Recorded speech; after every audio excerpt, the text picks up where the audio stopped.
Welcome, everyone, to Defending Our Children. We have for you today as our guest Miss Sylvia Beachy, and she is co-founder of an organization called Rescue the Fosters.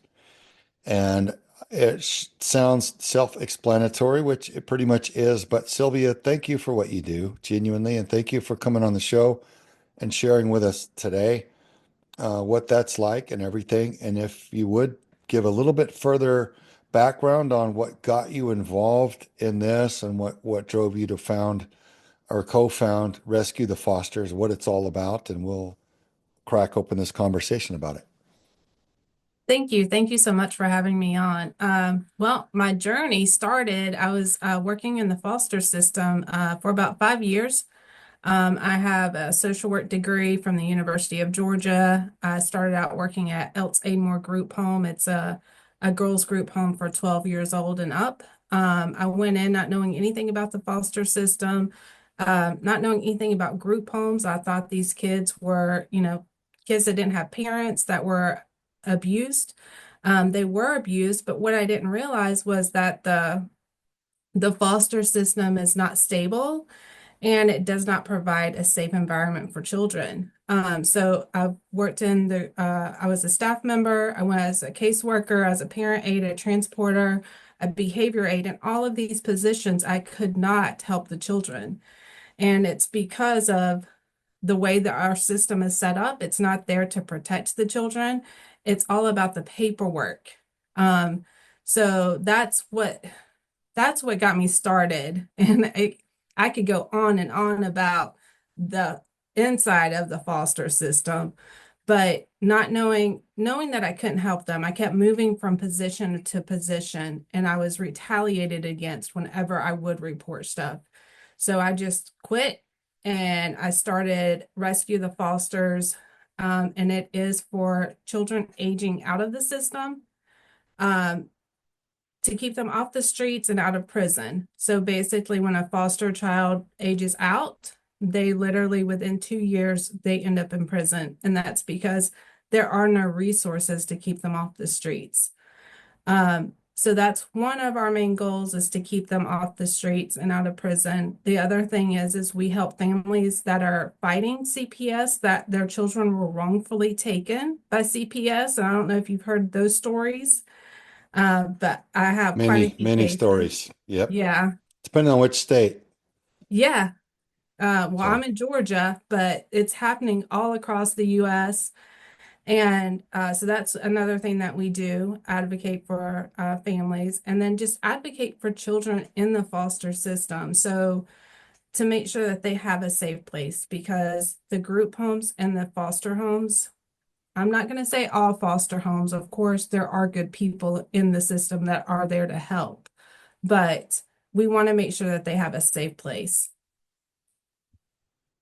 Sylvia, I have a question for our listeners.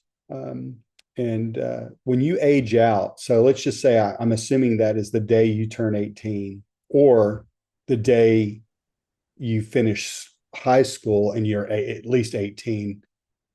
Is that the case? That is the case. When they turn 18, if they don't, they can sign themselves out at 18, or they can stay in until they're 21. The majority of kids do not stay in because of their placements and like having anyone to advocate for them, that they don't stay in. So their circumstances is uncomfortable, it's painful, there's problems that they have to deal with when that occurs. Oh yeah, we had cases where literally when they turn 18, or if they stay in until 21, they'll age out at 21 because it's called an independent living program that they can go into. So at 21, but we've had cases where literally all they do is say, "Where do you want us to drop you off?" And you're looking, some of these kids, you're looking for homeless shelters because there's nowhere for them to go. Literally, they drop them off on the streets with their clothes in trash bags. If you want to know where our children are, they are on the streets. And I actually reunited a child that was, you can go to rescuethefosters.org. It's on our front page. It's the first child that we ever reunited. I found him on the streets, and he was on the streets from 17 to 22. And I reunited him with his family. Wow.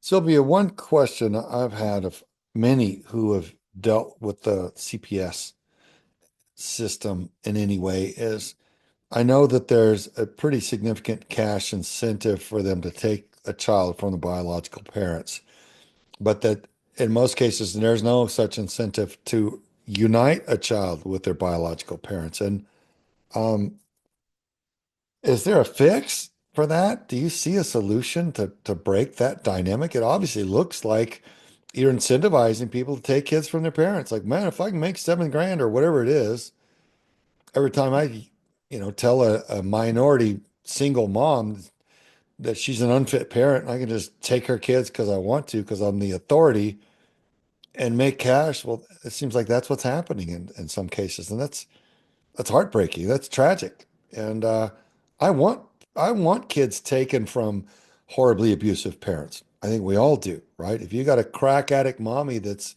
trafficking her child out for sex for her next, crack rock, then yeah, that child needs to be made safe. But how many cases are there where children are their mommy or dad sincerely love their children and they're taken from them because they can. And then Yeah. some of these minority parents or low income parents may not know what options that they have. Yeah. Legally, they don't even know the recourse available to them legally. So they're like they see their kids hauled out of the house and then they never see them again. So I don't know. I like solutions. Is there Yes. anything to be done there, and what might that look like in your opinion? Well, in my opinion, it has to be the funding needs to be taken. If you look at Title 4E funding, that is the funding that they give to the foster system. And that is how they're receiving funding. And the way that it's set up, it's the contract. So literally the contract state, if you had 100 kids in care last year, you have to have 100 plus kids in care this year. So it's set up on a quota system. And I don't know if you've heard of quotas, but I actually had a quota as a caseworker. And it was a quota to maintain kids in care, to maintain them in the homes. And we were even threatened our jobs if we didn't maintain kids in care. So Wow. it's a huge pressure on workers to bring in kids. And it is because of the funding. And that funding is out of Social Security. So you can pull it, watching this show can pull up Title 4E funding. It's out of the Social Security and we're paying for it. Yeah, I've heard of quotas and I've heard of them in law enforcement. I've seen law enforcement officials get in trouble for putting quotas, illegal quotas on their agents and federal law enforcement. I dealt with that in Las Vegas. We had a guy that came from the FBI and he was grossly mismanaging our air marshal field office. And he was making our agents write intel reports, X number intel reports per month. And these are some of these guys, spec ops veterans and other law enforcement veterans. And like, if I don't see anything that's legitimate, of legitimate concern, why would I flood headquarters with another bogus report?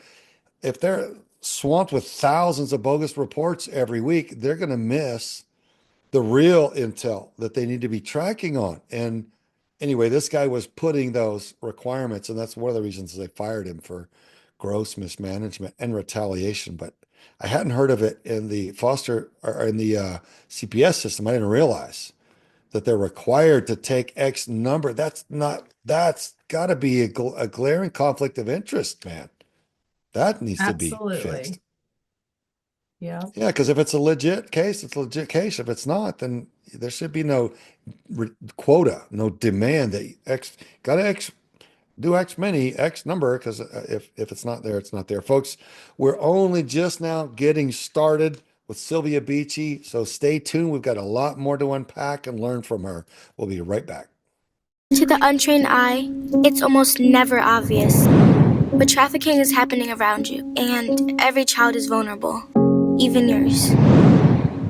Even me. If I don't know you care, if you don't show you're interested, someone else might.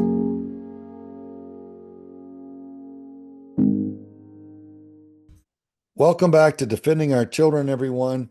I want to encourage you to buy our Rescue Roast coffee because number one, it is awesome and it's fantastic. And number two, it funds our operations. So when you buy it, all of the money that you use for that purchase goes to funding our operations to take predators who want to harm kids and stop them. Put them in prison to rape no more, traffic no more, harm no more. So thank you for your support. It's right on our website, v4cr.org. Go to the shop page. You'll find it there with a bunch of other cool stuff to make your life better and our mission more effective. So thank you guys for that. So Sylvia, thank you for sharing what you've shared so far about the quotas. And man, is that nationwide, or you think it's state by state management thing as far as whether or not CPS has a quota or X amount per week or month or year? You have to demonstrate that you've taken X number of children from their biological parents to qualify for the funding. That's across the U.S. I believe this is, I think Title 4E is a federal. I had an attorney on my show, Sean McMillan. He's in California and I'm in Georgia, and he explained how the contract was set up, and it's for these placement agencies. So our system is set up on contracts. So you have nonprofits that are running group homes, placement agencies, and that's where the kids go when they come into care. So people assume that it's all government. The state of Florida doesn't even have a government over the children. It's literally a government when they first get the investigation. That's the only government employee that goes out. Then it's sent to businesses. These are businesses where they have group homes, foster homes, and the money that they're receiving is it funds literally every city and every county in every state. So you can literally, if you start looking at these placement agencies, you can see, you can even go on, because they're nonprofits, you can pull up their funding. One organization that we had a case through was CC Kids. They were receiving $33 million a year. So this is not small money. This is huge, huge money. And the way that they're funding, it's off the behaviors of the children. So depending on the behaviors of the children, the more money you get. And I know this because as a worker, I had to apply for these waivers. And they tell you to get the higher rate, so you want the higher rate per day, per child. And that's basically on, if they're a runner, if they self-harm, if they're on psychotropic medications, if they have any medical issues, mental issues, the more problems, the more money. And then if they're sex trafficked, they're sexually abused, they're going to get more money because they need more care, right? So it made sense. It made sense that you would want more money for these children, but the money doesn't go to the children. It goes to the placement agencies. So conceptually, if you were taking a candidate that you were working with, and he had three, you check box, he's on psychotropic drugs for ADHD or depression, and maybe he's got a handicap, maybe a learning disability. So those check boxes, logically, you'd think we would apply that money to get them better help, get them better support, get them learning skills in schools and that sort of thing. But you're saying it's not. It's going to the placement agency, and the kid's just a vehicle for these transactions. Yeah, it makes sense on one hand, and on the other hand, when you look at all the bureaucratic red tape and the lack of effect, of real and meaningful effect, it's disheartening to see. Yes, it's very disheartening and it becomes a hustle because there's so many jobs that the children provide because they take them to the psychiatrist, they take them to the therapist, and the therapist at the group home, they would come in and they're supposed to spend, time with the children. They spend 10 minutes with the child, they bill for an hour. So you got 10 kids, you might spend an hour or two in there. You're billing 10 hours. It's a hustle. Yeah. And so Wow. it's basically so many different and it's layers. It's layers of a hustle. Yeah, so it's kind of crazy. I hate to be too much of an idealist and oversimplify things, but in my mind, I see all of this selfish and this hoarding and this taking of people that just don't have the value of human life. They don't value truth. And why do so many people in this nation lack basic core values of human decency, ethical standards, and moral values of decency? It's gone. We got people of like reprobate mind outlook, and they're like, well, who can I rip off to get mine today? And it just I don't want to sound like a little kid crying about it, but I just see where that's so pervasive. And my mom would have said over and over again, they need Jesus. And she would have been absolutely right. But I think we as a society need to realize the wealth of wisdom that that simple statement means. And it's all of the values that go behind what that stands for, and building out people that have compassion and a selfless love for others and do good because it is good and it's the right thing. And when you have a society where people behave that way, everything's better for everybody. Rising tide lifts all boats. But when you have a zombie apocalypse, everybody's stomping on everybody else and ripping it away from each other. You have like a pack of wolves, destroying their own society, their own neighborhood. It's like they're ripping all the planks of wood off of a ship because they all want firewood on an island to make a fire with, when if you would cooperate and take care of it, you'd have a ship you could sail to somewhere much more beautiful and where everybody could have what they want. But people don't want to see what the destination is. It's just, I don't know. I know I'm being idealistic. That's my nature, but I just see a solution there with people would subscribe to basic values of decency. All these things would go away. But I realize that's not realistic because that's not human nature on the whole. But I just want to celebrate those who do, because that's where good stuff comes from. Hey, Yeah. saying that, Craig, I want to ask Sylvia this question. When you went into the system, what did you think y'all's mission was? I thought I was going in to help families. I thought that I was going in to provide services, that I was going to be helping the poor. What I found was that there was funds, but they weren't given to the families. They were given to the organizations through the nonprofits, and that it was the people, the directors, the supervisors, and all of them that were making money, but it wasn't the children. And you're right, this is a spiritual warfare that we are in. It is good versus evil. And we really have to start asking, where is our moral compass? Where do we stand as individuals? Because I will tell you that as a worker, I was retaliated so much whenever I would speak up for what the children were telling me that were happening to them in the homes, in the group homes that I was witnessing. And every time that I reported it, I was retaliated against, I was written up, I was put on leave, I was told that I was hallucinating, that I was hearing things, and I was sent to a therapist because of this. So it's really, we have to get down to the core value of who we are. Are you complicit as a worker when you see things? What do you do? Do you report them, or do you just turn your head and go along with it? Because that's the real issue. Well, some of the tactics used against you are government law enforcement tactics that I've seen of corruption on the inside. So some things are universal. Folks, stay tuned. We got a lot more coming from Sylvia Beachy.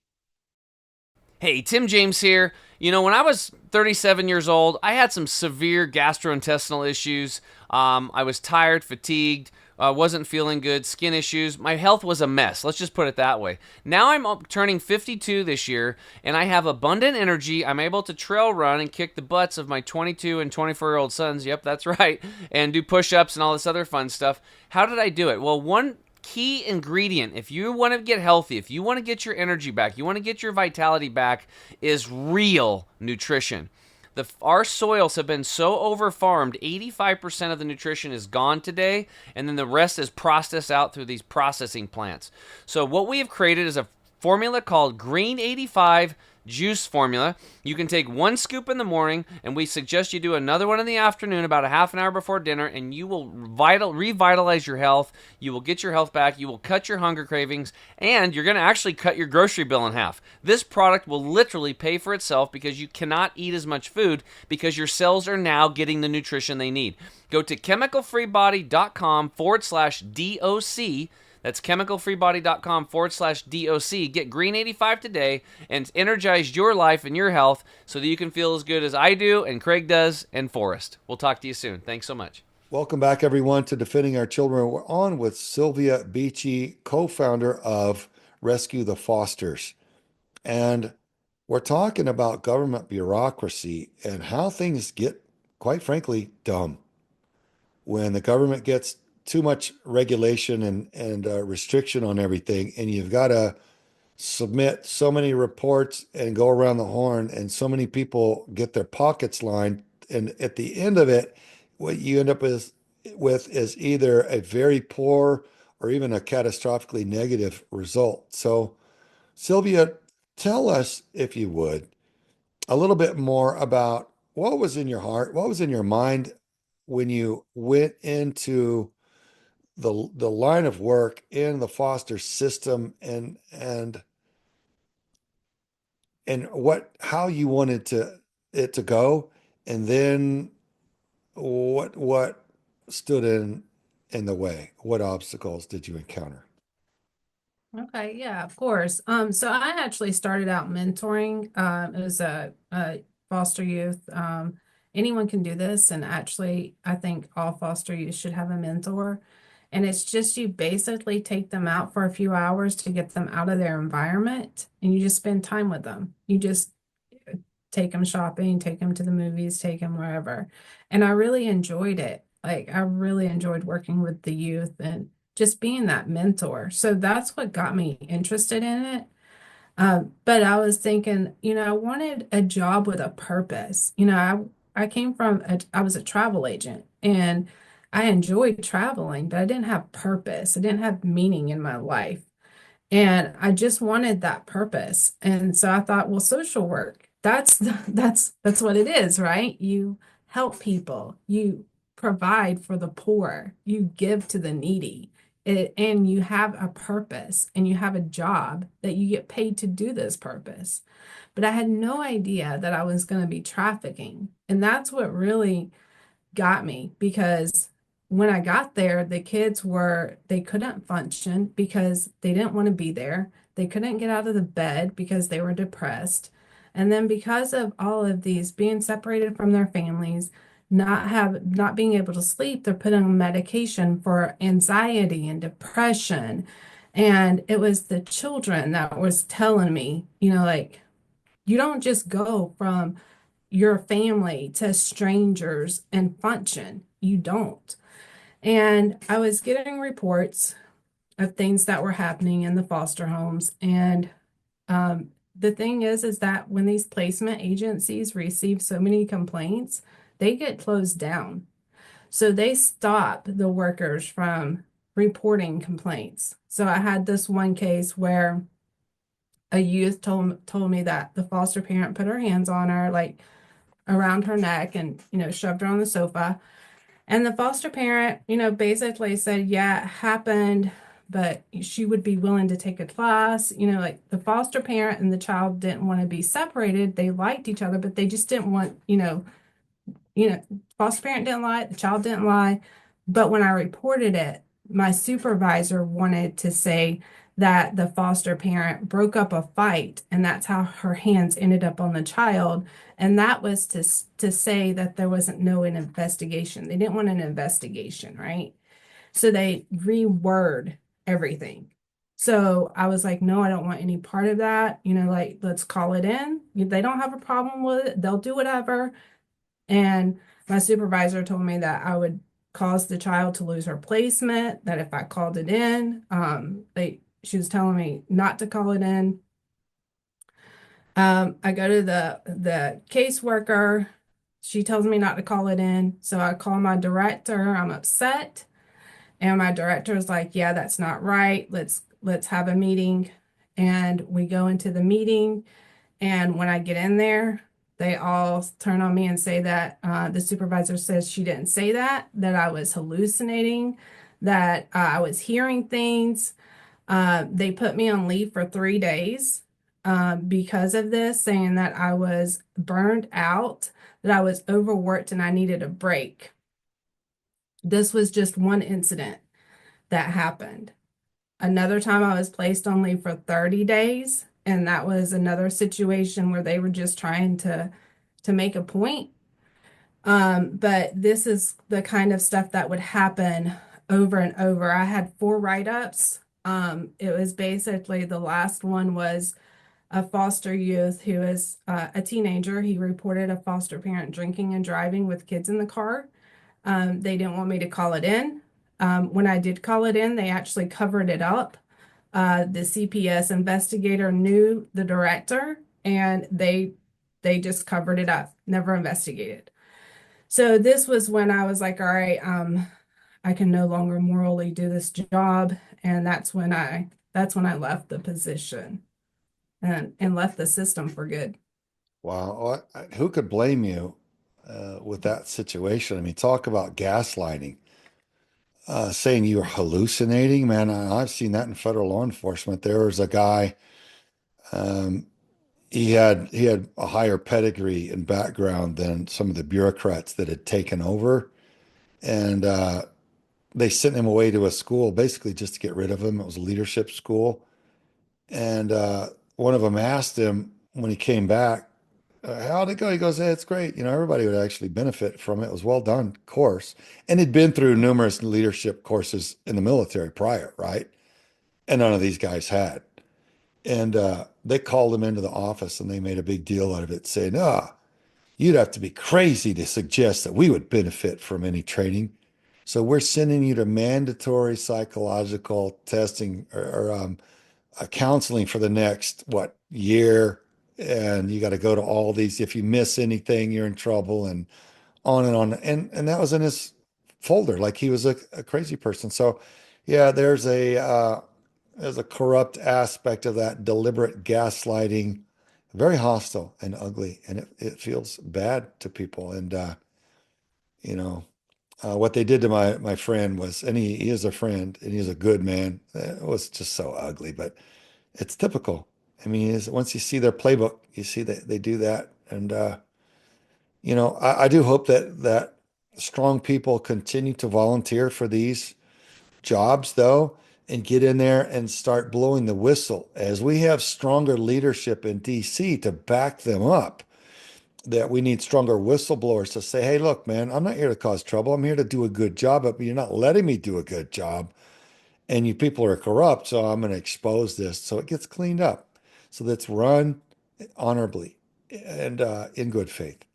And so I celebrate people that do that. And I hope your description encourages people to stand up and go in and serve and make it better.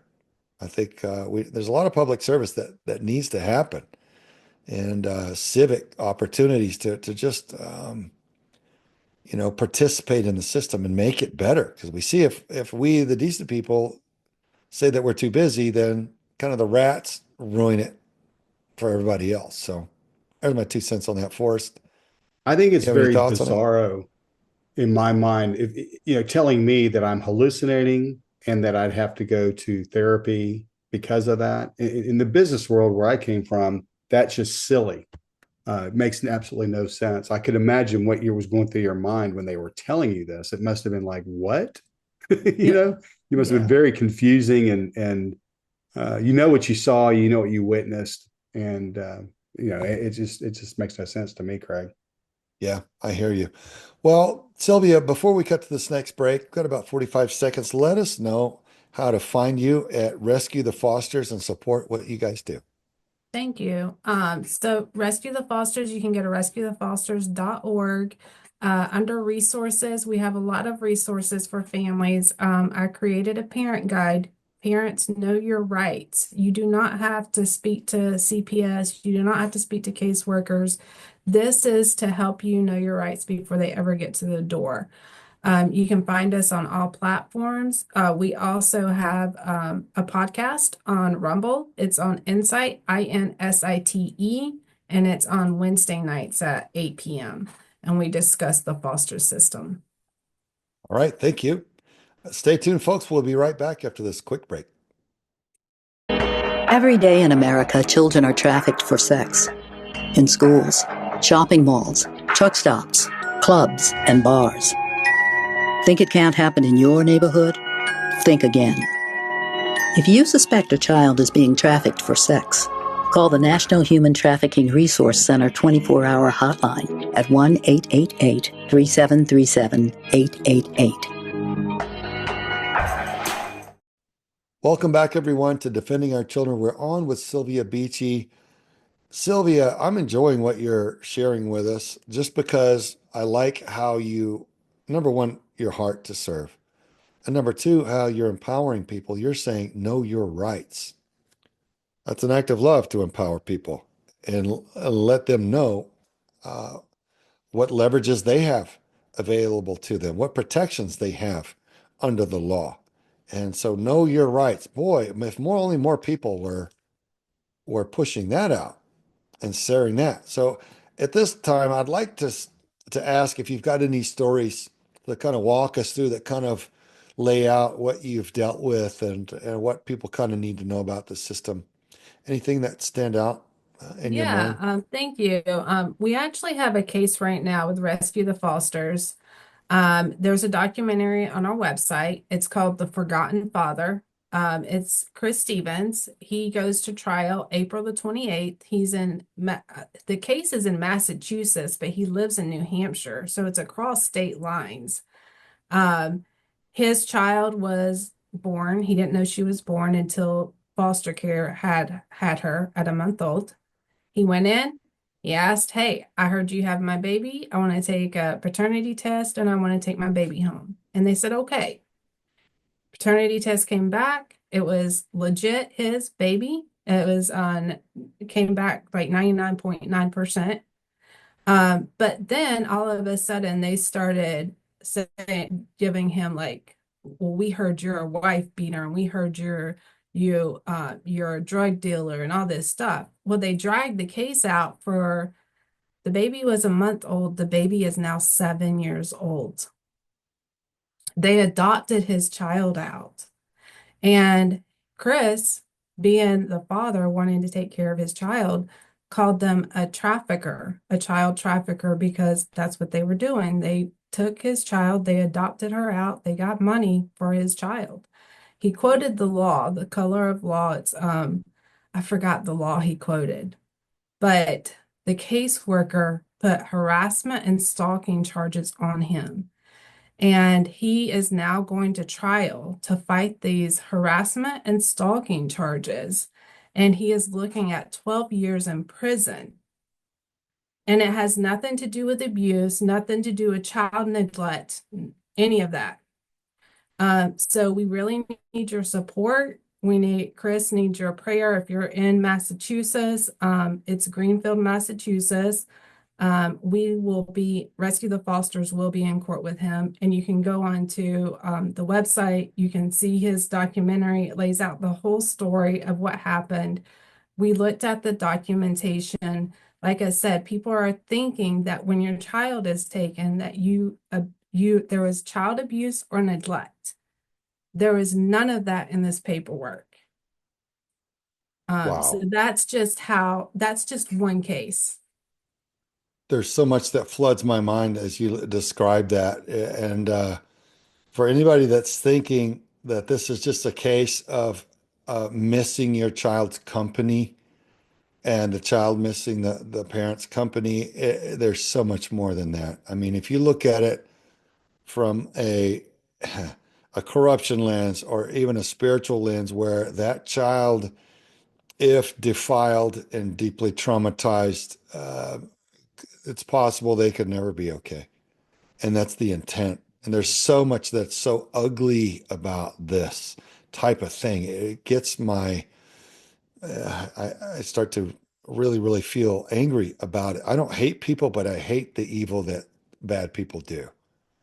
And it really, really is upsetting to see how this is allowed to happen in our nation. Is like, seems like there's no common sense oversight on some of these judicial cases. Yeah, you got a judge that's judging on certain aspects of it, and you've got a prosecution and a defense that both just want to win the case. And like, who's looking out for truth? And who's looking out for actual justice? What is righteous? What is just in this situation? Is there like a referee with a flag? You know, a lot of times in this kind of case, it seemed like a referee should be able to throw a flag and go, well, that's clearly not good. Like legally, you found your way into this situation, but that's catastrophic. I'm throwing the flag. That's, I'm sorry to intervene, but that's illegal procedure. You know what I mean? I don't know. Again, that's like my idealistic outlook, but I want it to I want it to make sense. You know what I mean? Sylvia, it doesn't make sense that It way. doesn't make sense. We need common sense back. I mean, it's gone, and the families are being torn apart. And there's cases in Georgia. I don't know if you've heard of You Are the Power, but they have cases in Georgia where families are looking at 88 years in prison, and they're falsely accused of child abuse through the hospital. It's the Children's Hospital of Atlanta.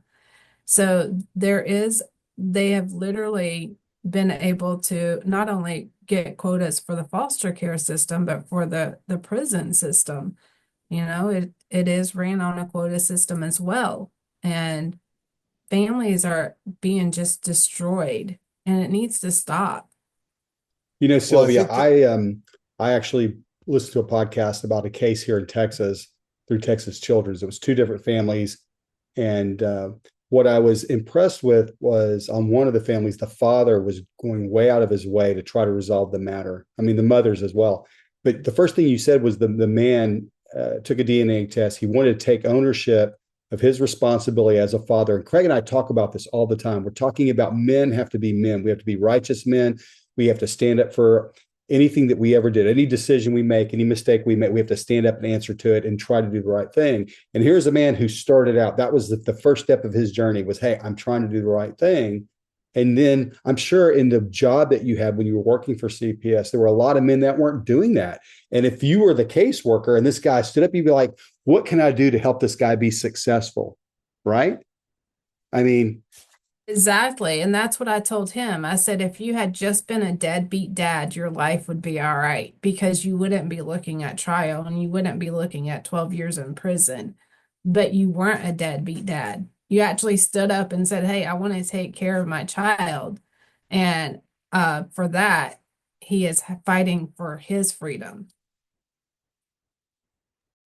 wow, that that seems is just insane to me. absolutely nuts when Yeah, just insane. I mean, we have to start getting busy throwing out judges that allow things like this to happen, and district attorneys who allow things like this to happen. We know there's a lot of funding from the corrupt side now to put these judges and DAs in place with the agreement that they won't prosecute these kind of crimes. We have to get them out. Like, look at this. Look at the harm. We've all been children. What if that was you as a child and you were loving and trusting and innocent and pure, and your parent lost you because of this, and you're trafficked and defiled and just deeply dis distorted into a state of bitterness and rage. And I'm not saying that's the case with this girl, but a lot of times it is, and that it absolutely could be. And what if your whole life is ruined through it?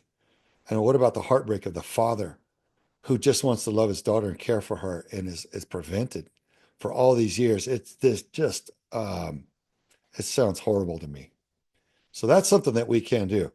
We, the citizens, can leverage and start throwing the bums out who are not in there, bringing about righteous resolutions in their courtroom and who are allowing these antics to prevail and a child to go into harm's way knowingly. That's just it's something that we can do. There's empowerment for us there, if only we'll just seize it. Yeah, I would encourage anybody that's in that area, go watch the documentary and then show up to court and watch. We have this bad thing in society where nobody wants to inspect our system. They don't want to do jury duty. They don't want to inspect the system. They'd rather look down at their phones and look at stupid memes. But here's an opportunity for people, for citizens, just go check it out. And I think you will be amazed and appalled at what the system is doing. And you will then want change. That's how change happens, is just by showing up. Folks, we are going to stop for a commercial break. We will be back with Sylvia Beachy on defending our children. Here to review this V4CR coffee from Veterans for Child Rescue. Getting rid of child trafficking all around the world. Rescue Roast. This is being offered strictly to fund our operations. We found a great roaster, chosen our 3 favorite flavors. And our light, medium, and dark roast, we're offering it right now in pre-ground form. If you want to enjoy it in K-cups, we have stainless steel cups on our website, and they are reusable. Just take the coffee and pour it into the cup. Close it up, put it in the machine. Oh yeah. So go to our website right now, v4cr.org. Order as much as you want on our shop page. We're grateful for your continued support. We're excited about what this means as far as boosting the funding for our operations. Thank you so much for your continued support. God bless. Welcome back to Defending Our Children. Hey, Craig, I just wanted to mention one of our sponsors, chemicalfreebody.com. Tim James, who's a health coach that works with us. He has a product called Green 85. He has a number of other products, but this particular product is a daily supplement, 85 vitamins and minerals that our bodies need. The highest level of manufacturing you could ever ask for from this product. It works really well, easy to use. He has a bunch of other products. I encourage our listeners to go check out chemicalfreebody.com/DOC. That's for Defending Our Children. And you can use that code to get some discounts on the product. All the monies we receive from this goes to our mission. Well, thank you, Forrest. Sylvia, with this case, it just strikes me, this poor little girl separated from her dad for so long.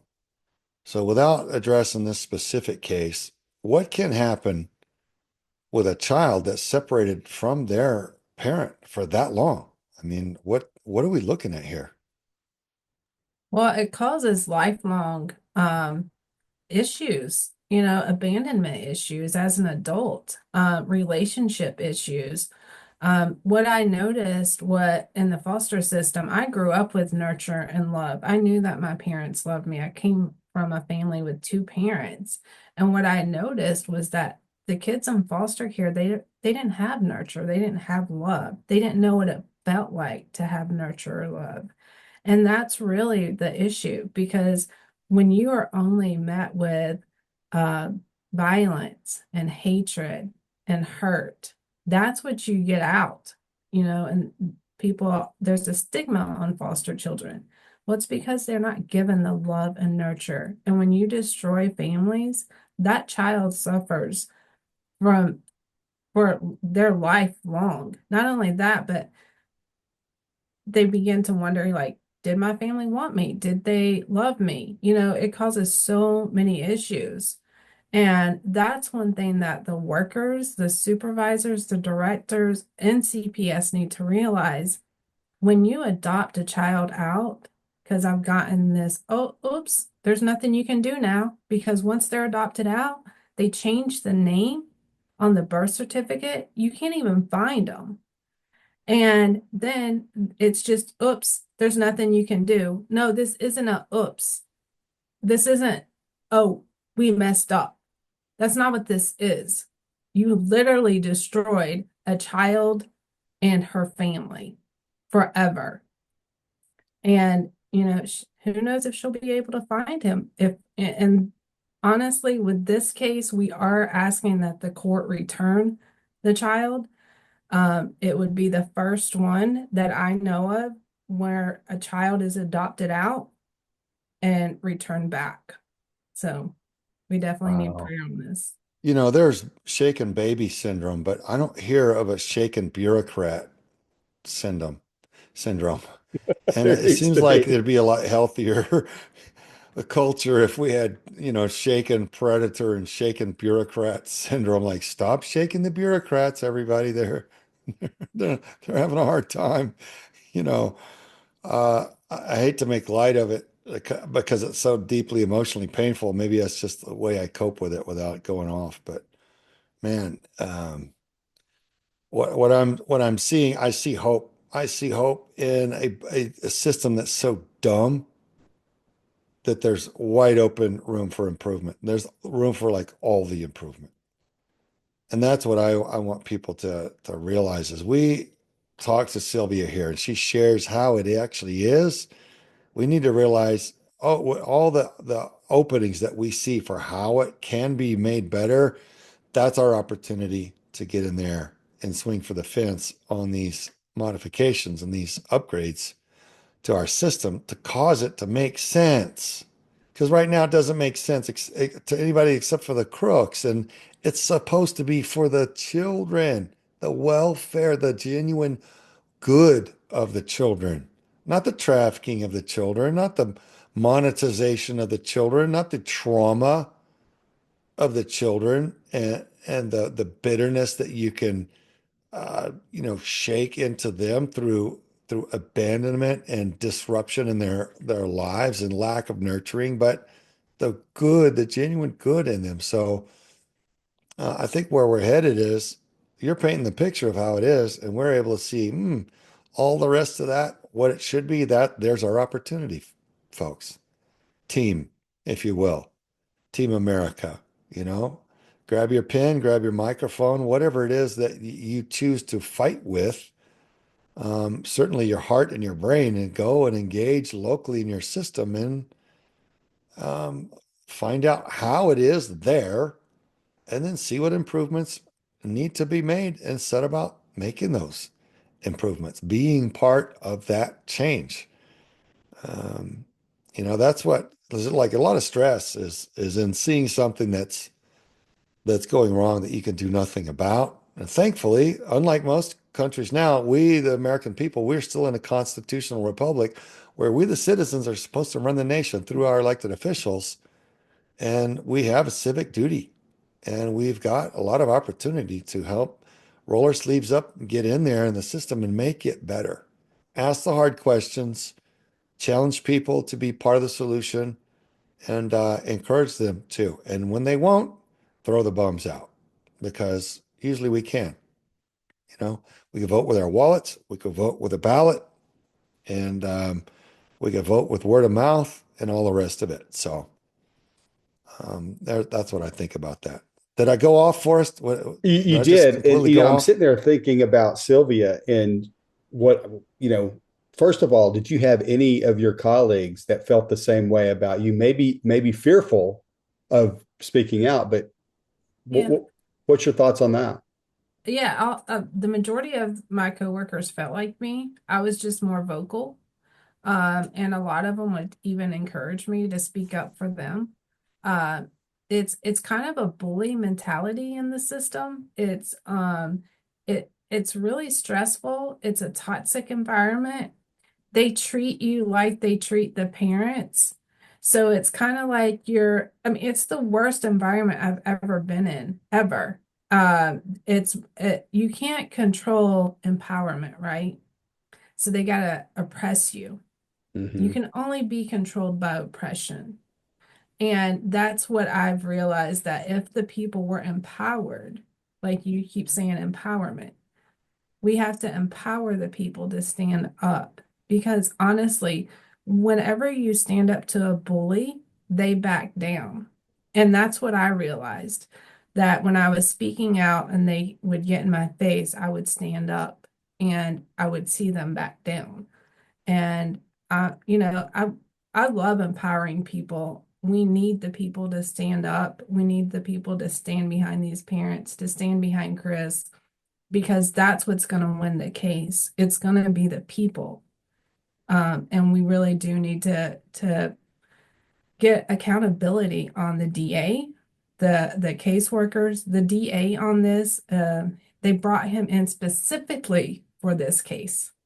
So that can tell you exactly what type of DA he is. Wow, that's not suspicious or anything. Right. Rolling my eyes. Well, when is that case coming again? I know you mentioned earlier. I just want to shout it out one more time. It's April the 28th, so it's coming up in about 2 a weeks. week and a half. And yeah. April People show up for Yeah. sure. Yeah, be there. You talk about bullies backing down. I found out in my life, whenever I had had enough with a bully and I went to go put them down, that's when they back down. Because when they know you're coming to put them down and you're not kidding, and you're prepared to put them down, then they'll back down to preserve themselves. And I think we the people need to realize, like my wife and I have realized, where our leverages are, what powers we have as citizens that we can leverage against those who are predators and abusers of money, of positions of power, and any of the rest of it, especially against the children, is you got to find that leverage and utilize it. And when you come with full force, that's when you expect the bully to tap out. Otherwise, put them down because you have to, legally speaking. Stand by, folks. We got one more segment left with Sylvia Beachy. Hey, Tim James here, founder of ChemicalFreeBody.com, also the health coach for Craig Sawyer and Forrest Seeley. And I want to help working class people get their energy back and quit having all these health issues. Here's the problems. The average person is carrying around 6 to 12 pounds of impacted fecal material in your colon. This is not good. Number 2, we have terrible nutrition because the nutrition has been farmed out of our soils and processed out. Plus, processed foods are killing 4,300 people a day. We need good nutrition. Number 3, our gut microbiome's all jacked up from all these toxins and pesticides and stress. We have to balance that. We also have tremendous amounts of inflammation in the body, and we have an overload of toxins from heavy metals, radiation, and pollution. Craig and I and Forrest got together. We created what we call our Defending Our Health bundle. This is a bundle of our products over here at ChemicalFreeBody.com that will revolutionize your health. We've put them together. Green 85 is going to come in and supply you with all the nutrition you need. Our Gut Detox will take care of all that impacted garbage inside of you and keep it out. Toxin Detox will get the heavy metals, the radiation, and the pollution out. The Nano Silver, the Triple Action, will start balancing the gut microbiome, and the Turmeric 100 will start reducing inflammation in the body. You put it all together, and working class people can now get their energy back and their health back and start to heal themselves. We need you to be healthy so that you can fight for freedom and fight for these kids. Go to chemicalfreebody.com/DOC and check out the Defending Our Health bundle and all of the other wonderful products that we offer, and we look forward to helping you have the best life ever. Welcome back, everyone, to Defending Our Children. This is our final segment today with Sylvia Beachy. Sylvia, we're unpacking solutions now. So if you would, let's start talking about what you've chosen to do to make it better, what solutions you've found.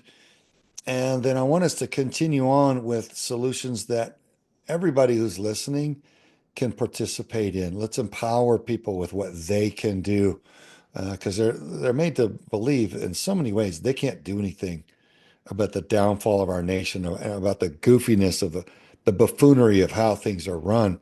But that's not true. We are the citizens. We're supposed to run this nation through our elected officials that serve our will. And if they don't, we throw the bums out and replace them with someone who will. And so with that, I want to open the door to you, pitch the mic to you, behind the back, left-handed pitch. Good catch. And then you run with it. How's that? Thank you so much. So there's so many ways people can get involved, and it doesn't take much. Like you said, you don't have to be an expert on law, the Constitution. All you have to have is a good heart. And when like for Chris's trial, all we need is people to come sit You're not going to do anything. You're not going to yell. You're not going to be upset. You're just going to sit there and provide support. So that's one way that you can help. If you're not in Massachusetts, there actually is a link, and I forgot to tell y'all this, that I can send, and people can hop online and you can watch the trial online. And that does let the courtroom know that they have eyes on them that are watching. We're Oversight. watching you, judge. We're watching you, DA. And so I can send you that link too, and you could put it out to where people can just hop on if you're not in the area. So that's one way people can support. The other way is the way that I got involved in the foster system was mentoring. Foster youth need mentors. How they end up in foster care is so many different stories. Some of them do come from abusive homes, but when they're put in the system, they are not sent to a non-abusive home the majority of the time. And that's the problem.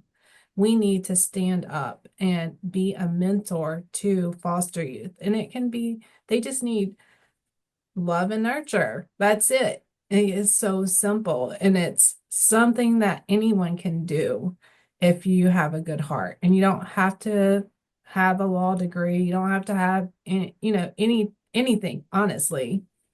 So there's many different ways that you can advocate for children, for foster youth. Also, like if you're not sure how to get involved, you can reach out to me at rescuethefosters.org. You just go to the contact list. And I would like to be, we receive calls from all across the United States of the same issues. So wherever you are, we can provide somewhere for you to be. But yeah, does that kind of help? Yeah, right on. No, I like that. I like that. Giving people some place to go and support and get eyes on, that's a big deal. And look, sunlight is the best antiseptic for corruption. Those who operate in the dark of night with impunity, they don't want people watching them do wrong. And some of the criminals are reprobates now. They don't care. They're total psychopaths. They have no compassion, and they don't care if anybody sees them. But some of them that do, they'll modify their behavior if they know they're being watched. And the ones that don't care, well, when you're watching them, you can catch them doing the bad or the wrong thing and make a case against them. So if you got a totally corrupt judge, well, if he's psychopath and doesn't care, well, if he's got 500 people watching the case and they're like, hold on, this dude's out of spec, he's got to go, then corrective action can come. So, something good can come out of it no matter what. So I like that. I like that, getting involved, showing up, caring. And you don't always have to be obnoxious and be rioting and protesting to have an effect. Like Sylvia said, show up and just be there and observe and know what your rights are. And you're a threat in that capacity as a rational, law-abiding citizen who knows what your rights are, and you're observing something, that's power. And especially if you understand how to use it. So that's one way that we can influence people to do better work, especially when it comes to the children. I love that. I love that concept, that principle, if you will. I totally agree. And one thing that Sylvia mentioned, you can go to her website and you can volunteer. You can help her out. But let me tell you something, volunteering, it's easy, but let her tell you what she needs. And you share with her what you can provide. Oftentimes there are things that you may have that they're not sexy. They're not, they're behind the scenes. There's lots of paperwork there. Right now, if you just show up to the courthouse, and sit for a day and watch the case. You have to do anything else. We hear volunteers, they want to help all the time. What can you just show up to the courthouse? So I encourage you to reach out to Sylvia and see what other things that she needs. And they may be the simplest things. And maybe just showing up someplace just to show solidarity. And let me tell you what happens when you do that. All of a sudden your brain starts working and you might know somebody that can help Sylvia. You might know somebody in the bureaucratic meat grinder where you could say, hey, by the way, Sylvia, I know this judge, or I know this, I'm friends with somebody that works at the state capitol. You don't realize it. And those type of events tend to make you start thinking about how you can connect the right people to start doing the right things. And what Craig and I witness all the time, and Sylvia obviously, is people that don't do the right things. And all we're asking for people to do the right thing. And I promise you, those people, if these bureaucrats would get it, if they would get past whatever it is the greed and the lust, the greatest feeling I've ever had has been coaching, helping somebody out for no particular reason. It's one of the best feelings I've ever had. And I know Sylvia, I could look at her face and her smile that she knows the same thing.